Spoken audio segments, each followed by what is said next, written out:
de la région de Koutiala.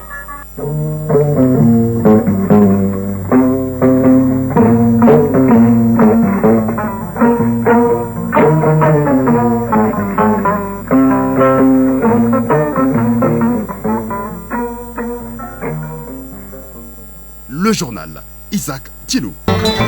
Mesdames, Messieurs, bonjour et bienvenue à la deuxième édition de Mali Actualité. Voici les grandes lignes de cette édition. Le ministre de l'Industrie et du Commerce a bouclé sa série d'échanges et de concertations avec les industriels en charge de la fabrication du fer dans notre pays. L'objectif est de rendre accessible du fer de qualité à la population. Un collège transitoire de 9 membres dirigé par Fousseni Togola adhère désormais les affaires de la Chambre des mines du Mali. Sa mission est d'élaborer les instruments de gouvernance, de participer à la lecture et la mise à jour des textes régissant les chambres des mines et d'organiser les élections prochaines, entre autres. Les détails à suivre dans ce journal. Nous parlons culture dans cette édition avec le festival Ogobanya qui se poursuit sur la place du cinquantenaire. Ce festival permet au public de découvrir le pays Dogon dans toutes ses facettes. Et bien, de l'artisanat à la musique en passant par la médecine Dogon, sans oublier le Ogon et le Toguna. Mais Massibi nous fera découvrir ce pan de la culture du pays Dogon. D'histoire, il lance la question en fin de journal. Fabour Dioté nous parlera du tirage au sort du mondial masculin des moins de 19 ans en basketball et la nuit du mérite sportif organisée par le Comité national olympique et sportif du Mali hier soir et sera également au menu de cette page de sport. Pour ce qui est du football, la deuxième journée du championnat national professionnel, c'est à l'honneur. Voilà pour les titres. Je le disais, les industriels en charge de la fabrication du fer dans notre pays bouclent donc la série d'échanges et de concertations du ministre de l'Industrie et du Commerce. Comment rendre accessible le fer à des prix abordables et comment s'assurer du respect des normes de fabrication du fer était donc au centre des échanges. Reportage Nyanya Aloutraoui. Il boxe dans le domaine des matériaux de construction au Mali. Il s'agit plus précisément de ceux qui évoluent dans la fabrication du fer.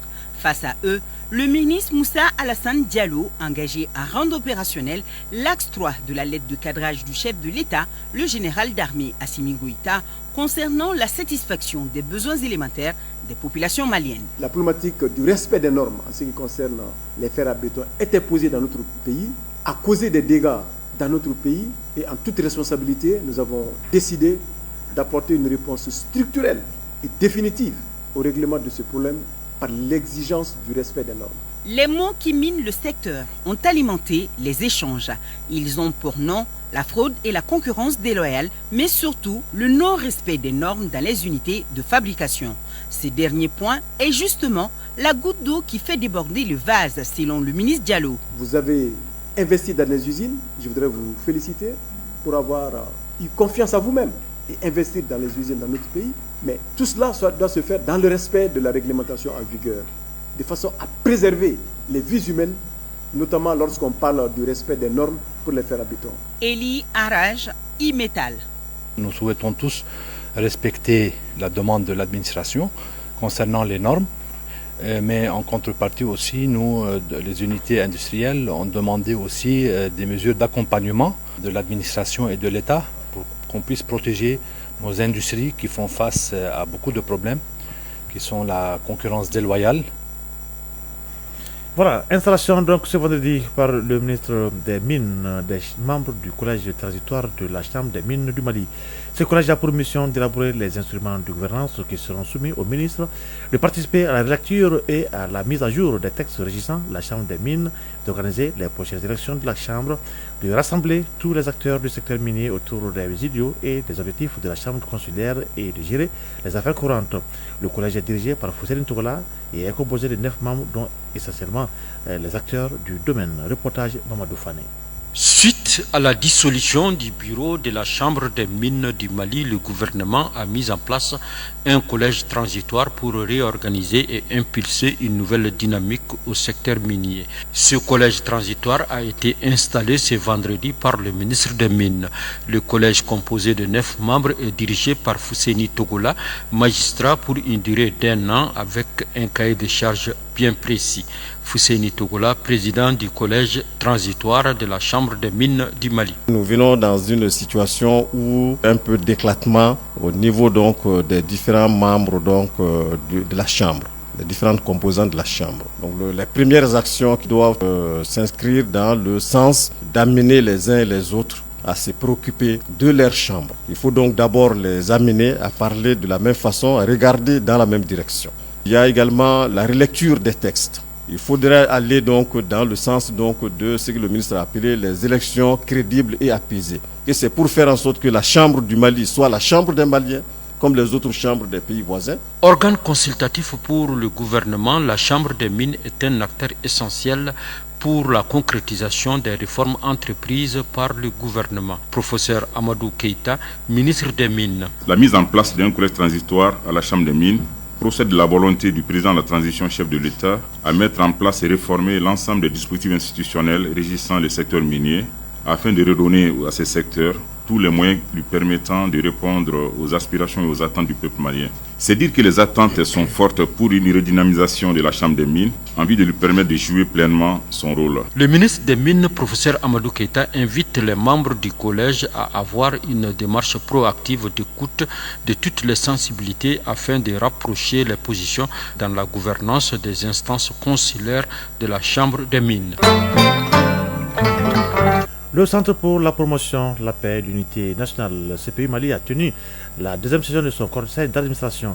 Cette session permettra donc au centre de démarrer ses actions de consolidation en faveur de la paix, de la réconciliation et de la cohésion nationale au Mali. Les administrateurs donc se sont penchés sur les règlements intérieurs, le cadre organique et le budget 2025. Compte rendu, Seydou Traoré. Cette deuxième session ordinaire donne le top départ de l'opérationnalisation des activités du Centre pour la promotion de la paix et de l'unité nationale CPI Mali. Les ambitions sont grandes et nombreuses pour ce nouveau centre qui se veut être un levier essentiel pour la construction d'un Mali réconcilié et uni en paix. Professeur Ibrahim Ndiaye, directeur général du Centre pour la promotion de la paix et de l'unité au Mali. La grande priorité, c'est de nous mettre en ordre d'exécuter nos ambitions. Faire que le conseil d'administration approuve, valide ce que nous proposons, et une fois ce cap franchi, que nous puissions descendre sur le terrain, être au contact auprès de nos communautés pour parler dialogue, pour parler paix, pour parler cohésion nationale et unité nationale. Il s'agit d'être vraiment concrètement sur le terrain, littéralement sillonner le pays, rencontrer tout le monde et comprendre que nous sommes là pour faciliter la restauration de la paix au Mali. Centre spécialisé dans la préservation du vivre ensemble et de la culture de la paix au Mali, cette session ordinaire du CPI Mali est un tournant pour cette nouvelle structure de disposer d'un règlement intérieur, d'un cadre organique et d'un budget pour 2025. Dr Sidiki Traoré, secrétaire général du ministère de la Réconciliation, de la Paix et de la Cohésion nationale. Les ambitions du CPI doivent être soutenues par des ressources financières adaptées. L'approbation du budget 2025 est une condition essentielle pour réaliser nos objectifs stratégiques. Ce budget doit permettre de financer nos actions prioritaires et d'assurer la pérennité des initiatives en cours. Il traduit notre volonté d'inscrire le centre dans une dynamique de développement durable et d'impact concret sur le terrain. Le CPI Mali a été créé pour redonner un nouveau souffle au vivre ensemble et à l'unité nationale fortement ébranlée par les crises multiformes que le Mali a traversées. Radio Mali, 13h07.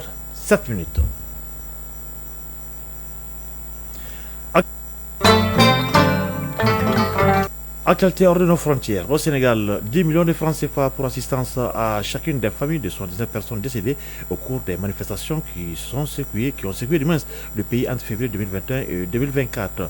Cette décision des autorités sénégalaises qui seront, eux, est imprimée pas avant la mise en place d'une commission de réparation chargée d'indemniser les victimes des manifestations de l'opposition et ces 3 dernières années.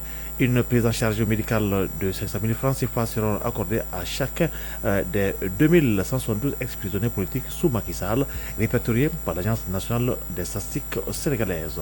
Au Tchad, les forces françaises ont officiellement quitté le pays. L'armée française a rendu hier la base de sergent Adji Kossé de Djamena aux autorités tchadiennes lors d'une cérémonie solennelle, marquant ainsi donc son retrait définitif du Tchad. Le président Mahamat Idriss Déby Itno est revenu donc sur cette décision de retrait consacrant, selon lui, la souveraineté totale de son pays.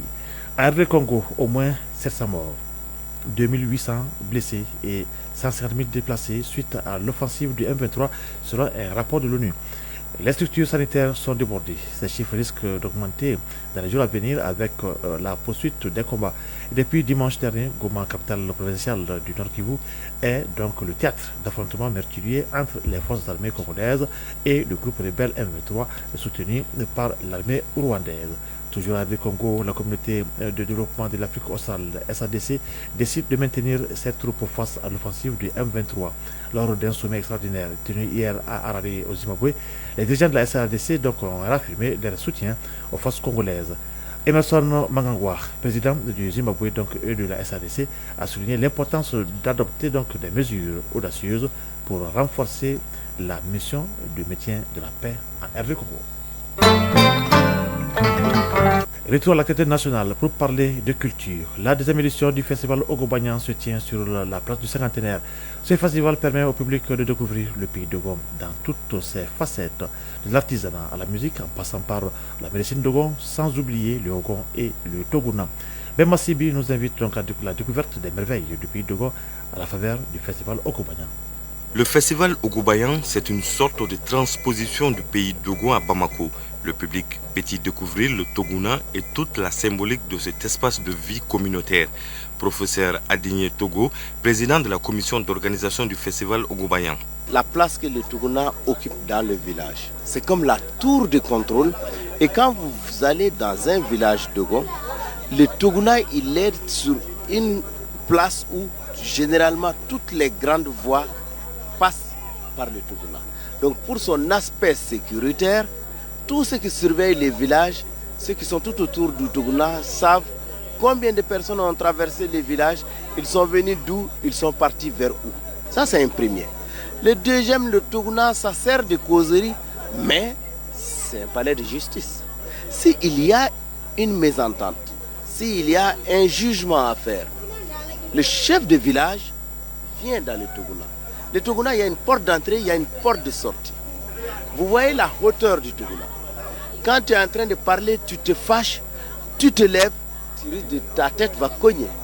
Donc ça veut dire quand tu es en train de parler avec tes aînés, avec tes cadets ou qui que ce soit, tu n'as pas besoin de te lever. Tu n'as pas besoin de hausser les tons. Le Ogon, le gardien des traditions et chef spirituel d'Ogon, trône aussi majestueusement sur le site. Sa présence permet aux visiteurs de découvrir le caractère fédérateur du Ogon dans la communauté d'Ogon. Professeur Adigné Togo, président de la commission d'organisation du festival Ogobanyan. Ogon, quels que soient les dialectes en Dogon, le Ogon, vous allez trouver que c'est quasiment la même façon de prononcer. Donc, ça fait partir des premiers mots qui n'ont pas été dénaturés en fonction des dialectes, de l'évolution. Ogonais, Ogon, tous les dialectes prononcent de la même façon. Et chacun a son Ogon. Le Ogon, ce n'est pas le chef de village, mais c'est plutôt le chef de tribu. Et ce Ogon, il a plusieurs rôles. Spirituel, il a un rôle de cohésion. S'il y a des grands litiges ou des grands problèmes, sous le Toguna, si ça n'a pas pu être réglé, on va chez le Ogon. Et là-bas, c'est le dernier niveau. À partir du moment où c'est tranché chez le Ogon, où le Ogon donne des directives, il n'y a pas de contestation. L'art Dogon est également présent dans toute sa splendeur. On y trouve des bracelets, des colliers en passant par les tenues traditionnelles Dogon. Yacouba Traoré, maître artisan. Bon, cette année, émission, c'est magnifique. J'ai fait le Bourlan d'Oronon. Vraiment, ça marche pour moi quand même. À Ogobanyan, l'art de toutes les communautés du Mali est également présent. De l'artisanat Bambara à celui des Touaregs. Des stands qui permettent aux visiteurs de faire une immersion au pays Dogon. Dene Temeli, festivalière. Le festival Ogobanyan me permet de me sentir au pays Dogon étant à Bamako. Ceci à travers l'artisanat, la gastronomie, bref, c'est l'image du village que je retrouve en venant ici. Je me sens c'est moi quoi. Fanta Karambe, festivalière. C'est ma deuxième fois de venir ici, donc c'est vraiment un plaisir pour moi d'assister à cet événement. La médecine traditionnelle Dogon est aussi au rendez-vous et c'est la queue devant les stands tenus par les guérisseurs traditionnels Dogon réputés pour leur connaissance dans le domaine de la traumatologie ou encore de l'hépato-gastro-entérologie, comme Ousmane Arama, guérisseur du village de Karamani dans le cercle de Mopti. Tension, diabète, ces deux maladies-là, on ne peut pas les guérir, mais on a des médicaments pour les stabiliser. Mais les autres maladies comme l'estomac, infection, hémorroïdes. C'est là, on a des médicaments pour soigner. Nous, on ne vend pas de médicaments comme ça, on prescrit. On a des salles de consultation. Toutes ces merveilles du pays Dogon sont soutenues par le rythme cadencé de la musique Dogon, des sonorités rehaussées par la chorégraphie particulière de la danse Dogon.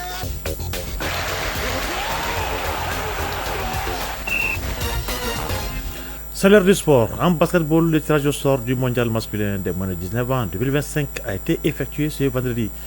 Le Mali est placé dans le groupe A. Le comité national olympique et sportif du Mali a organisé la nuit du mérite sportif hier soir.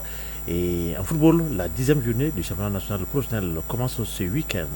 La synthèse de l'activité sportive avec Famou Dourté. La 11e journée de la Ligue 1 professionnelle de football du Mali débute ce samedi avec 3 matchs. À 15h45 au stade Salif Keita Domingo à Kati, Dusfa reçoit Binga FC. Les militaires sont actuellement leaders du classement avec 17 points. Binga occupe la 5e place avec 14 points. Au stade Mamadou Konaté à 16h, les Étoiles du Mandé accueillent l'AS Korofina dans un duel de mal classé. Étoile du Mandé est lanterne rouge et le club de Korofina est avant-dernier. Juste après ce match, l'US Bougouba et le FC Diara jouent sur la même pelouse. Bougouba est 2e avec 17 points. Le FC Diara est 10e avec 9 points. La 11e journée se poursuivra demain dimanche avec 3 autres rencontres. AFE AS Police, Djoliba AC AS Real et AS Bakarijan Stade Malien de Bamako. Le dernier match de la 11e journée mettra aux prises lundi 3 février 11 Créateurs et l'US Bougouni. Par ailleurs, le comité national olympique et sportif du Mali a respecté la tradition en organisant la nuit du mérite national. Cette soirée dédiée à l'hommage des performances sportives a eu lieu la nuit dernière dans un hôtel de Bamako. L'événement vise à reconnaître les efforts et les réalisations des sportifs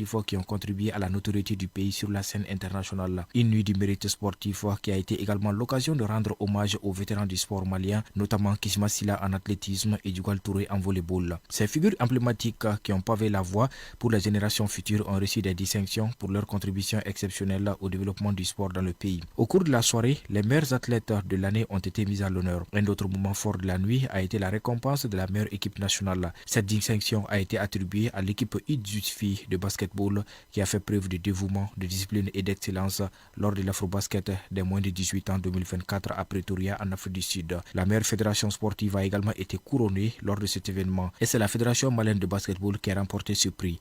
Maître Jean-Claude Sidibé, le président de la Fédération malienne de basketball, a eu le prix du meilleur dirigeant sportif en 2024. La cérémonie s'est déroulée en présence du secrétaire général du ministère en charge des sports, Modibo Traoré, ainsi que Amey Foune Mahalmadane, ancien ministre des Sports, qui représentait le parrain, le général Malik Diao, président du CNT. La nuit du mérite sportif au Mali est plus qu'une simple cérémonie de remise de prix. C'est une véritable célébration de la passion, de l'engagement et des réussites des athlètes qui, jour après jour, travaillent dur pour porter haut les couleurs du pays sur la scène internationale. Démarré jeudi, la première journée du championnat national de basketball de première division a pris fin hier vendredi. Sur le tableau masculin, le Stade malien a débuté sa campagne en infligeant une lourde défaite à l'AS Real 78-38, soit 40 points d'écart. L'AS Police a également confirmé son statut en s'imposant face à Faso Kanou, promis cette année 65-53. En revanche, le centre Mamoutou Kane qui faisait son baptême du feu dans l'élite s'est incliné d'un point 61-62 contre le centre de référence de basketball de Tombouctou, CRBT.